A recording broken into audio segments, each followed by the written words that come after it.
Example number 5. Show that the bisectors of the angles of a parallelogram form a rectangle. Show that the bisectors of the angles of a parallelogram forms a rectangle. So आपके पास एक parallelogram given है, आपको कह रहा है bisectors of the angles of a parallelogram forms a rectangle. तो angle A B C D के हमने बाइसेक्टर्स बना लिए, जिसकी वजह से हमारे पास यहाँ पे फिगर फॉर्म कर रहा है. फिगर एग्जाम में गिवन नहीं होगी, खुद बनानी होगी. तो आपके पी क्यू आर है जहाँ पे एक जो क्वाड्रिलेटरल बन रहा है, इस क्वाड्रिलेटरल को क्या रहा है कि रेक्टेंगल दिखाओ.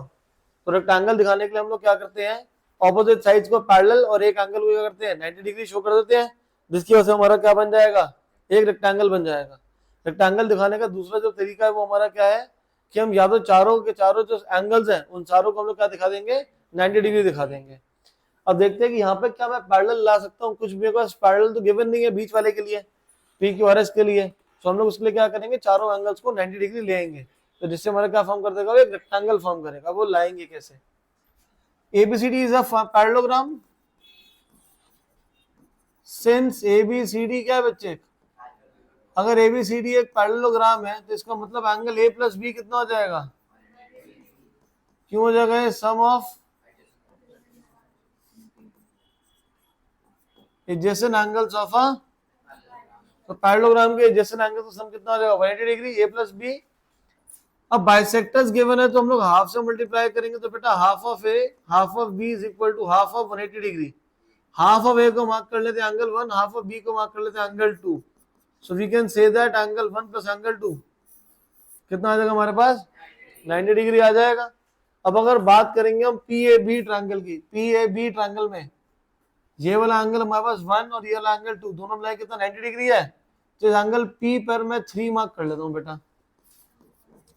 सो in triangle PAB angle 1 plus 2 plus 3 कितना हो जाएगा 180 degree. Angle sum property of a triangle, 1 plus 2 की बेटा वैल्यू 90 है.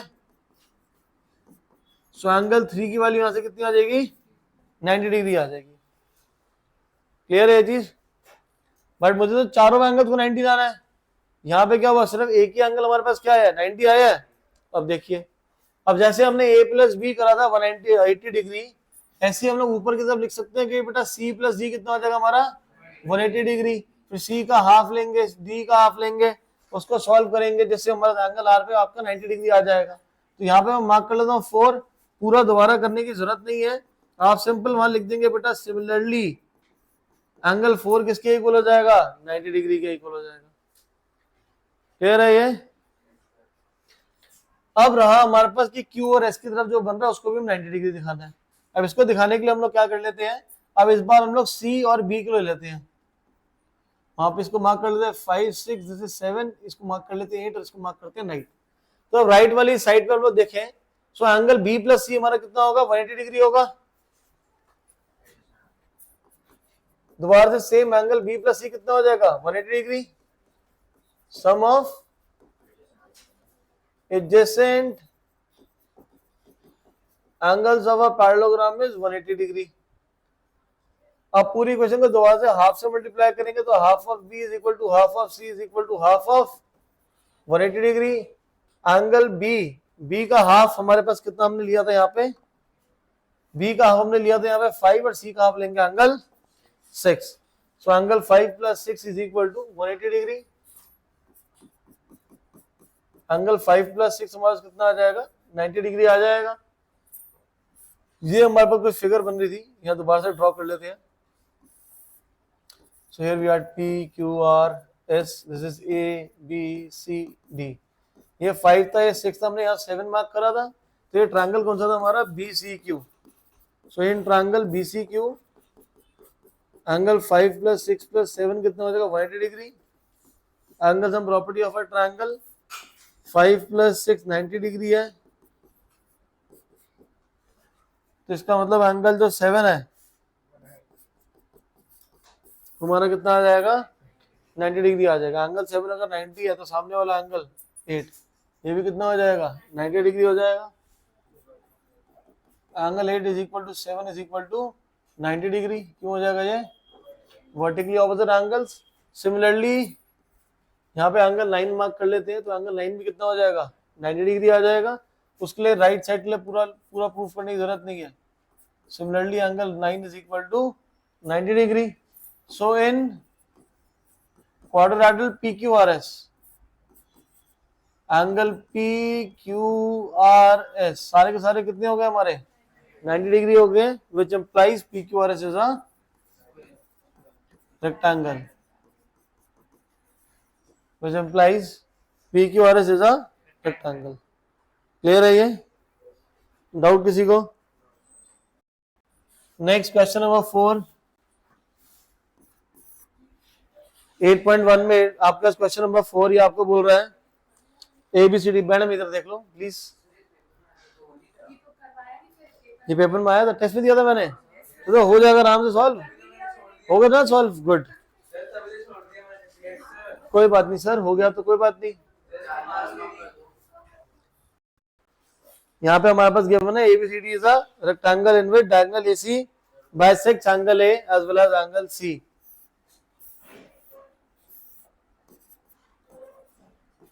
ABCD आपके पास एक रेक्टेंगल है, रेक्टेंगल की property opposite sides are equal, diagonals are equal and और क्या होगा, all angles are 90। AC bisects angle A as well as angle C। Angle A और C को दोनों को बाइसेक्ट करा था, मतलब 1 2 के इक्वल है और 3 किसके इक्वल हो जाएगा, 4 के इक्वल है। प्रूफ करना है कि ABCD हमारे पास क्या है, एक स्क्वायर है। प्रूफ क्या करना है हमें, ABCD इज अ, तो आपके ऑपोजिट साइड्स इक्वल है। अगर एडजेसेंट साइड्स को हम इक्वल दिखा देंगे तो उस केस में हम लोग बोल सकते हैं कि वो क्या बन जाएगा, स्क्वायर बन जाएगा। तो स्क्वायर दिखाने के लिए हम लोग क्या करेंगे, हमें AB BC के इक्वल दिखाना है, या मैं AD को DC के इक्वल दिखा दूं। इसको प्रूफ करने के लिए देखिए आपका क्वेश्चन में गिवन है AC bisects angle A and angle C। इसका मतलब ये है कि एंगल 1 2 के इक्वल हो जाएगा और एंगल 3 किसके इक्वल हो जाएगा बेटा, एंगल 4 के। ऑल्सो जो हमारे पास एंगल 1 है, एंगल 1 को हम लिख सकते हैं एंगल 4 के इक्वल है बेटा, और एंगल 2 किसके इक्वल हो जाएगा, एंगल 3 के इक्वल। क्यों हो जाएगा ये, ऑल्टरनेट इंटीरियर एंगल्स। अब एंगल 1 4 के इक्वल है, 2 3 के इक्वल है, और यहाँ इसको मैं 1 मार्क कर लेता हूँ, इस वाले रिजल्ट को मैं 2 मार्क कर लेता हूँ। तो यहां से हम लोग देख सकते हैं कि 1 और 2 से एंगल 2 किसके इक्वल हो जाएगा, 4 के इक्वल। कैसे, 1 2 के इक्वल है पहले पार्ट से, और 2 किसके इक्वल है अगले पार्ट में, और यहाँ 3 किसके इक्वल है। तो यहां से हम बोल सकते हैं from 1 and 2 angle 2 is equal to angle 4 and angle 1 किसके इक्वल हो जाएगा, एंगल 3 के इक्वल हो जाएगा। अब अगर 2 4 के इक्वल है, 2 और 4 हमारा कौन से ट्रायंगल में आ रहा है, नीचे वाले ट्रायंगल में आ रहा है, इसमें ABC में। ABC में दो एंगल अगर आपस में इक्वल हो गए तो इसके ऑपोजिट साइड आपस में क्या हो जाएंगी, इक्वल हो जाएंगी। सो एंगल 2 एंगल 4 के इक्वल है, which implies we can say that AB के इक्वल होगा BC के इक्वल, और 1 अगर 3 के इक्वल है तो हम लोग बोल सकते हैं कि जो AD है वो हमारा CD के इक्वल आ जाएगा। ये प्रॉब्लम क्यों आएगा हमारा, because sides opposite to equal angles are equal। और ABCD था क्या, रेक्टेंगल, ऑपोजिट साइड्स इक्वल थी, और मैंने यहाँ पे क्या करा है, एडजेसेंट साइड्स को इक्वल शो कर दिया, जिसकी वजह से क्या हो जाएगा हमारा, which implies ABCD is a square. कैसे हुआ, क्योंकि ऑपोजिट साइड्स इक्वल थी। यहाँ पे प्रूफ कर दिया कि एडजेसेंट साइड्स इक्वल है, जिससे चारों साइड्स क्या हो जाएंगी, इक्वल आ जाएंगी, जिससे हम बोल सकते हैं क्या बन जाएगा, एक स्क्वायर बन जाएगा। क्लियर है क्वींसी एंजल बेटा। एंगल 1 2 के इक्वल गिवन था, 3 4 के इक्वल गिवन था। 1 4 के इक्वल होगा ऑल्टरनेट इंटीरियर, 2 3 के इक्वल होगा ऑल्टरनेट इंटीरियर, जैसे बोल सकते हैं कि 2 4 के इक्वल हो जाएगा और 1 3 के इक्वल हो जाएगा। क्योंकि देख 1 किसके इक्वल गिवन था, पहले गिवन था 2 के इक्वल, और 2 किसके इक्वल है, 3 के इक्वल, और 3 किसके इक्वल है, तो क्या बोलेंगे 2 और 4 भी इक्वल हो जाएंगे आपस में। क्लियर। और ऐसे हमारा 1 और 3 भी आपस में इक्वल हो जाएंगे। जब 2 और 4 आपस में इक्वल है, 2 और 4 कौन से ट्रायंगल में है, ABC में, तो AB BC के इक्वल होगा। और ऊपर वाले में ADC में एंगल 1 3 के इक्वल है, तो AD CD के इक्वल हो जाएगा। जिससे बोलेंगे आपका ए बी बी सी के इक्वल है और सी डी ए डी के इक्वल है, जिससे हमारा क्या बन जाएगा, ये स्क्वायर बन जाएगा। अगला पार्ट क्या शो करना है इसमें, diagonal B D bisects angle B as well as angle D.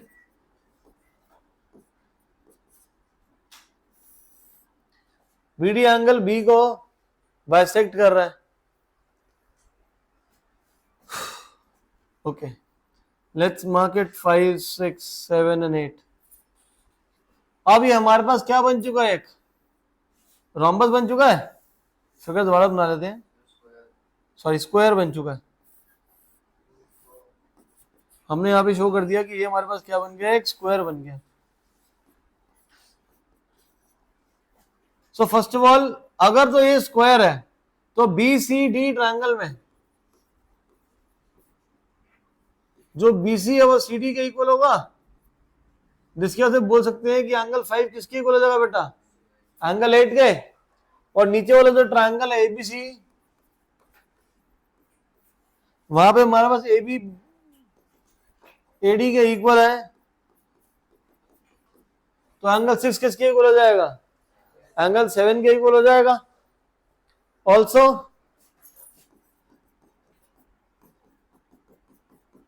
Angle 5 7 के इक्वल होगा, अल्टरनेट इंटीरियर 6 किसके इक्वल हो जाएगा, 8 के इक्वल। तो from the above result 3, 4, 5, from 3, 4, 5 we can say that angle 5 is equal to 6 and angle 7 is equal to angle, from 3, 4 and 5 we can say that angle 5 is equal to angle 6 and angle 7 is equal to angle, which implies we can say that BD